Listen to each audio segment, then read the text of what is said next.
see neighboring, the topic of our talk today, neighboring as discipleship, I think Jesus's life is a really clear picture that discipleship is just kind of walking together through life.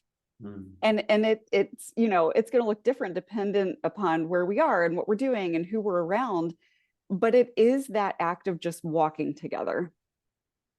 That's beautiful. So is it fair to say, this is maybe a little bit, tell me if this is fair, that one of the ways that your imagination around this kind of theological, religious terminology of discipleship has gone from, based on how you grew up, working through like a binder or a book, I'd say primarily, would you agree it's like kind of primarily focused at your head? Yeah. And it's limited to, you know, 1 hour a week. Yeah. Or whatever that time constraint might happen to be. Yes. And maybe just underscore what you just said. Like now, I mean, and maybe even shift a little bit. Today, in May of 2023, how would you define discipleship? I think discipleship is completely tangled up into the details of our everyday life.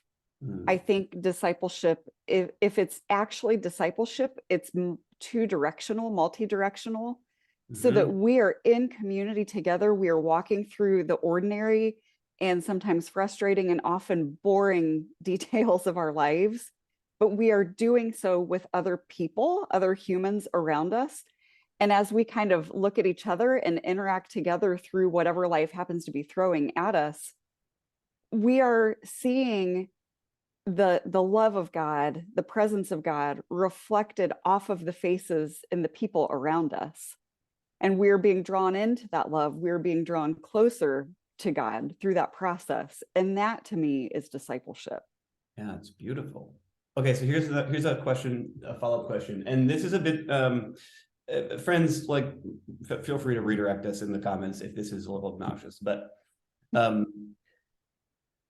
something that I have been thinking about for years, and I'm curious about your take on it. This is kind of like a hot take. Okay, I'm ready. Do you make a distinction for people, neighbors that wouldn't consider themselves followers of Jesus? Like that's maybe an important caveat for this question, but do you make a distinction between what's historically thought of as evangelism and discipleship? I would say I do make a distinction. I'm thinking, I don't know if I've ever really thought about this, so I'm thinking in real time.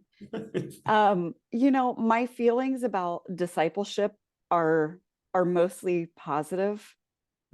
Maybe all positive. I'd have to think longer about that. My feelings about evangelism, that word in particular, become more complicated because I don't see evangelism as two-directional. I see evangelism, and maybe this isn't fair. You know, I welcome the conversation too, but I see evangelism as, you know, I'm going to talk at you a little bit more within a particular agenda in mind.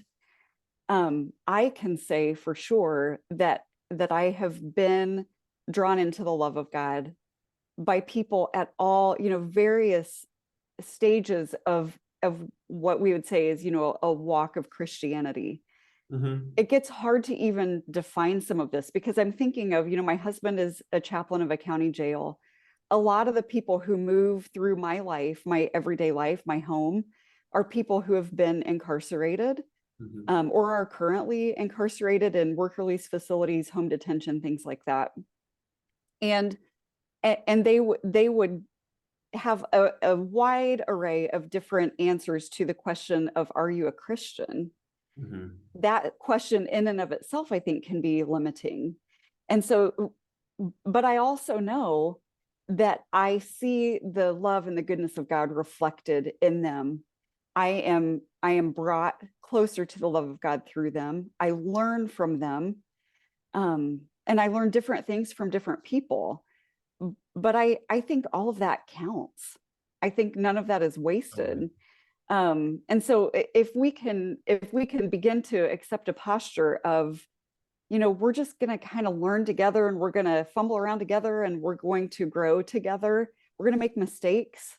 We're going to need to apologize to one another and to other people. And, this is all part of the process of beginning to better understand our own lives in the context of community and in the context of the kingdom of God.